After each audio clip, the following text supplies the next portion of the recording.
Hello children, welcome back to your English class with me Sir LS. So how have we been doing? Did we spend our holiday well? Yes, I hope you did great. I hope you spent it well. So now that we are beginning the next term, so I have picked out one point to learn for us. We will start with crying by Galway Kennel. Alright, so please pay attention.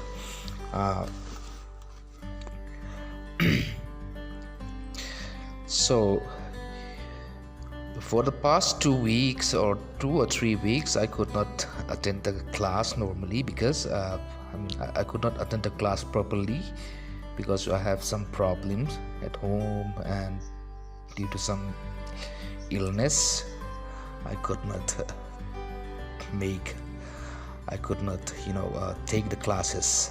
So but things have become all right now, so I hope we will excuse me, things have become all right now, so I hope we can begin a normal class again.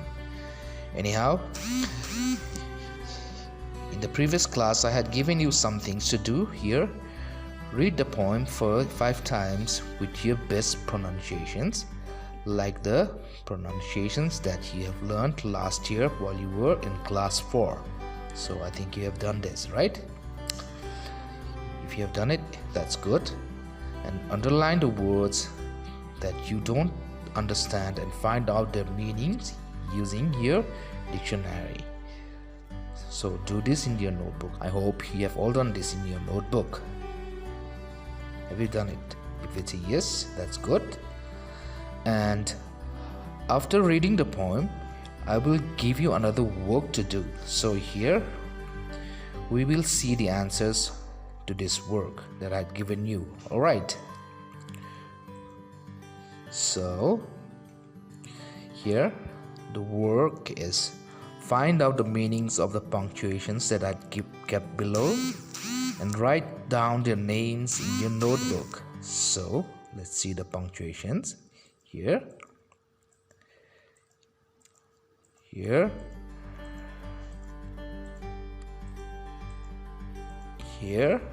these are the punctuations here. So have you found out their meanings?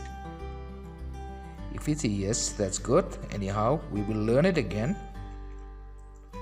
Here, answers to the previous work. Previous work means the work that we had just seen. Alright, okay, here we have a dot here. What is this? It's a full stop or period. Understand? It's not only a full stop, people call it period, which comes after every end of a sentence. If there is no period or full stop, that means the sentence is not complete yet. There are still more to come. But if you keep a full stop or a period, that means the sentence is finished. So you always have to keep a full stop whenever you come to an end of a sentence. Alright, if you don't keep a full stop, that means the sentence is incomplete. So always remember that. Sometimes people, you used to forget to keep this full stop. So if you don't keep the full stop, the whole sentence is wrong. Understand? Here also, the longest pause that we have while reading. If I don't keep this dot here, that means it is wrong. Alright, so I have to keep this full stop or period. It is the longest pause, means the longest silence that we can have while reading something. Alright, what is this here? It's called a comma. Understand? It's not comma, it's comma. Understand? So it means that we have to pause while reading. In the same way here, with full stop we have to pause it, but here with this comma we have to pause it but not longer than the full stop. It has to be, the pause or the stop has to be shorter than the full stop. Alright, it cannot be longer than the full stop. Understand? The pause here is shorter than the full stop. The pause that we have in a the pause that we have with a comma is shorter than this full stop. Understand? What about this one? It's double open inverted commas. We use this to show the exact words of what someone or something is saying, and we put this at the beginning. Understand? Here, what about this one? Double closed inverted commas. So we use this to close the open inverted commas. We use this to, this is an open inverted comma, and we close it with this, or when the sentence closes. Understand? We keep this. These are also called quotation marks. Understand? So find out the meaning of this quotation from your dictionary. Alright, I'm not going to tell you the meaning right now.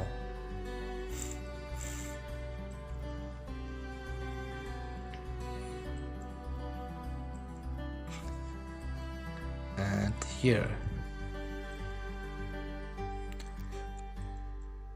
so we use these inverted commas for direct speech.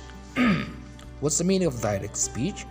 Direct speech, when we call direct speech, here, John said, I am not a good guitar player. John said, I am not a good guitar player. See, we are quoting down what John said, the exact words of what John has said.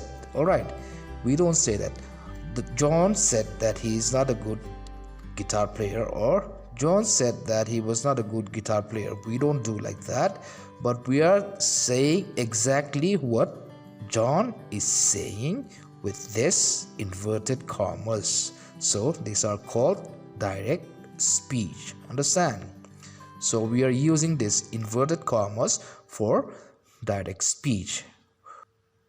Between these inverted commas, we are keeping the words of what someone or something is saying, the exact words of what someone or something is saying.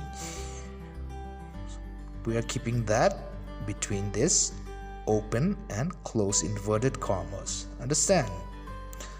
And this is also called a direct speech. Understand? And Americans use double inverted commas here to quote the exact words said by the speaker. Here also we are quoting down what we are writing down, the exact words of what John had said. Understand? We do not add any words, or we do not minus any word. This is exactly what John had said. Understand?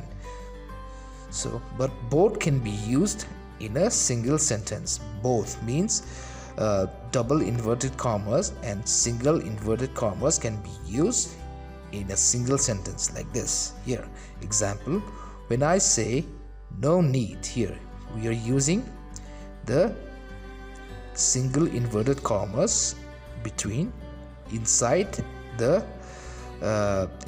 this double inverted commas, and close inverted open inverted commas and close double inverted commas. We can use this single inverted commas. Understand? So when I say no need, I really mean it, and this is exactly what this man is saying. Understand?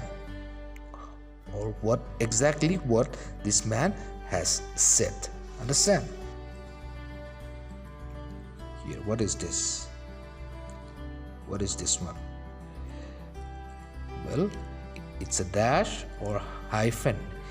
It is used to join words indicating that they have combined meanings. Understand? When we use it as a hyphen, combined meanings means they have two meanings. Understand? When we use it as a hyphen, it joins two words. But if we use it as a dash, it separates words. Hyphens are not separated by space, while dash separates words with spaces. Understand?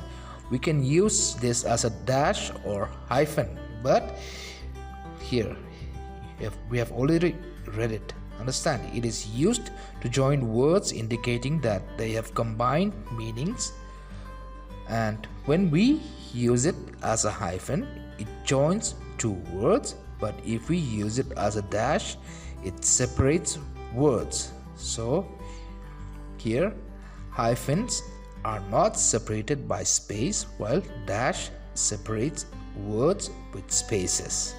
Here hyphen examples: homework. Here we put a hyphen here, but there are no spaces here. Home and the hyphen follows. Alright, there are no space here in between. So home and work, it's a compound words, or sometimes we call it compound noun. It's a compound noun. Basket and ball also here, there are no spaces here in between, so it's a compound noun. 1/3 here, there are no spaces here, so this is how we use hyphen. Understand? When we put a hyphen between words, and when we don't add a space, see, in a hyphen, when we use this as a hyphen, there are no space in between the hyphen and the words. Understand? So here also homework, home hyphen work. Understand? So there are no spaces here. So these are compound words or compound nouns. And when we use it as a dash, here you may be thinking there's a work dash, there's no work. You may be thinking there's a work dash, there's no work. See, some people use it like this: he might be joining a club dash, you never know, but there's a space here in between work and the dash. Here there's a space and another space, and there follows, and he might be joining the club dash, he might be joining the club space dash space and you. So when we use it as a dash, there's a space, there are spaces in between the words. Understand? But in the meantime, when we use it as a hyphen, there are no spaces. Understand? In between the words. So that's the difference. Using dash is a bit informal, so brackets are sometimes used instead of this dash. So you just remember that. That's just a note. Alright. That doesn't mean that you cannot use dash. You can use dash. Alright. But it just says that it's a bit informal. That's all. Here, what about this one? Here. It's an exclamation mark. It comes after words that express emotions, happiness or sadness. It is also called interjection, which is one of the parts of speech. Alright, interjection is one of the parts of speech. Understand?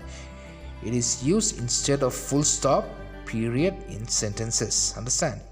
When we are going to write down the emotions that we feel, it has to be there has to be an exclamation mark after it. Here, when we show positive emotions like whoa. When something something extraordinary or something beautiful happened, we said wow. When we see something beautiful, we said wow, or like that, or great, awesome, very good, I love you, like that.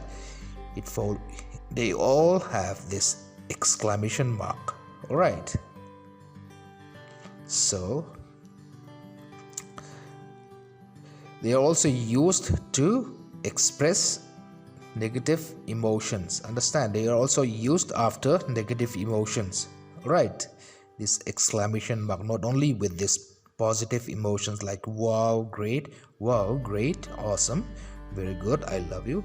They are also used for negative emotions like what? Impossible, or no, not a chance, go away, it's too tough to do this job. Here they all have exclamation mark after this, after the word. All right, impossible. These are words that has to do with emotions. Understand, these are words that express emotions. Understand, so whenever we say a word that express emotion, we use this exclamation mark. Okay, that's about it. These are only some of the meanings. There are lots of words that express emotions, so you can find that out on your own. Right, not only these words, there are lots.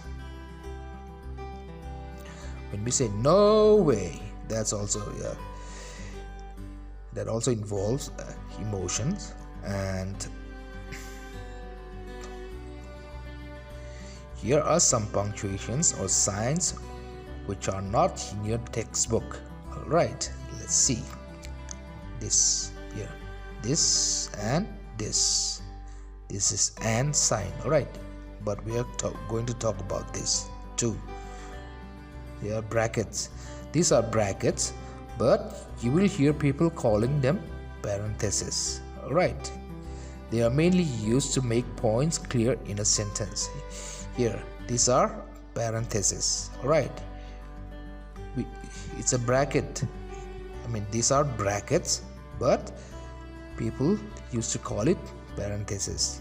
Do not get confused with that. If people say parentheses, just know that they are talking about these brackets. Understand? Example here, you can take them with you. So here, you can take them with you. It makes it's quite clear, but in order to make it more clear, with the inside the bracket, you keep the children. This them means the children. So you want to add this. You want to be more specific. So you add the children inside a parenthesis. Understand? Inside brackets. Okay. So this is how you use the brackets. All right. This kind of signs. Understand?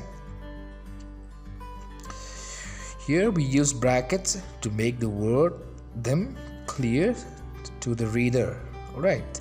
But the sentence is complete even without using the brackets or parentheses. Here you can take them with you. Without this parenthesis and the word, the sentence is still correct. You can take them with you.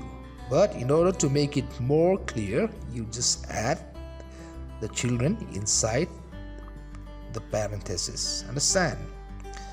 So they are used to make the word them clearer to the reader by adding the children in the brackets or parentheses. Understand? And what about these three? These three dots. I've told you about this before. You will find these three dots in a book or many other writings, which means that there are more to come. All right, more to be read or more to be written, or the sentence is not finished yet, and they are called ellipses. Understand? If you find these three dots, that means the sentence is not ending yet. There are still more to be read, or there are still more to be written. Understand? So they are called ellipses. Understand? Anyhow, if you have noticed, you'll find contd and with this and pto at the end of each page. Understand? If I scroll back like this, here you will see here contd pto like this. Understand? So what's the meaning of this?